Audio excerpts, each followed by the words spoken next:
കൂട്ടക്കരച്ചിലായി ലക്ഷോ ലക്ഷം സഹാബത്തെ കാണുന്നുണ്ട്. അല്ലാഹുവിന്റെ റസൂലിന്റെ പ്രിയപ്പെട്ട മകളുടെ ഖബറിന്റെ അരികിൽ നിന്ന് കരഞ്ഞുകൊണ്ടിരിക്കുമ്പോ റസൂലുള്ള എണീറ്റ് നിന്നുകൊണ്ട് അനുയായികളോട് പറയുകയാണ്,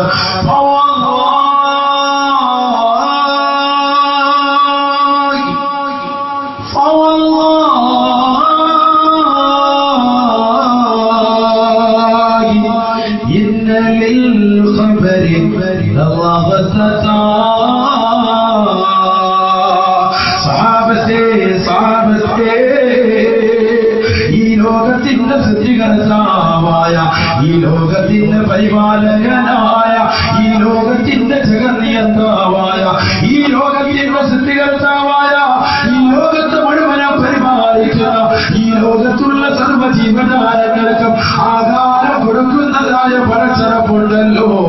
അതേ കിഴക്കൻ ചക്രവാളത്തിൽ നിന്ന് സൂര്യന്റെ പ്രഭ വരുമ്പോ വടവൃക്ഷങ്ങളിൽ നിന്ന് കടഗോചരങ്ങൾ പൊഴിച്ചുകൊണ്ട് വിദൂരങ്ങളിൽ നിന്ന് വിദൂരങ്ങളിലേക്ക് പറന്നകന്നു പോകുന്ന പക്ഷിപർവാദികൾക്ക് ഒരു ചിന്താഗതിയില്ലാതെ ഭക്ഷണം നിശ്ചയിച്ച ആദ്യകാല അല്ലാഹ് ആർത്തിരമ്പി വരുന്ന കടലിന്റെ അഗാധമാകുന്ന ഗർത്തത്തിലൂടെ ഓടയിട്ട് നീട്ടി തുടിക്കുന്ന ഭീമാകാരനായ തിമിംഗലം മുതൽ അതിസൂക്ഷ്മദർശിനികൾ കൊണ്ടുപോലും കാണാൻ സാധിക്കാത്ത അതിസൂക്ഷ്മങ്ങളായ അണുക്കളെ സൃഷ്ടിക്കുകയും അവകളെ സംരക്ഷിക്കുകയും അവകൾക്ക് വേണ്ട വിധത്തിൽ ആഹാരം കൊടുക്കുകയും ചെയ്യുന്ന ജഗന്നിയന്താവായ പരിപാലകരുണ്ടല്ലോ.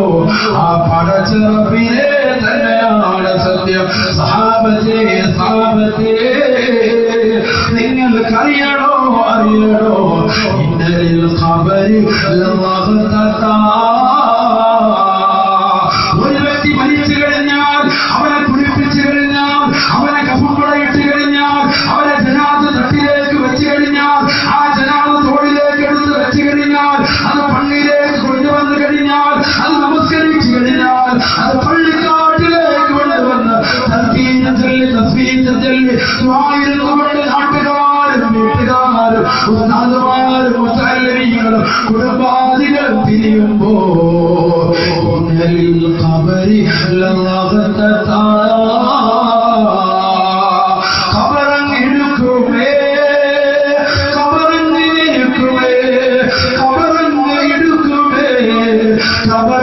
പ്രയാസപ്പെടുത്തുമേ, വരിയല്ലുകൾ കൊടുക്കപ്പെടുമേ എന്ന് നബിയുനാഹി കേട്ടിട്ട് ധരിച്ചുപോയി സാബത്ത്, കേട്ടിട്ട് ഞെട്ടിപ്പോയി സാബത്ത്, പേടിച്ചു പോയി സാബത്ത്, പുറകോട്ട് മാറിപ്പോയി സാബത്ത്, വാവിട്ട് നിലവിളിച്ചു പോയി സാബത്ത്. അല്ലാഹുവിന്റെ റസൂൽ അനുയായികളോട് പറയുകയാ, സഹാബത്തെ ലൗ നജാ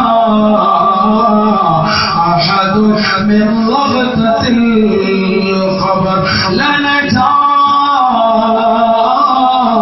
സഅദ് ബിൻ മുആദ്.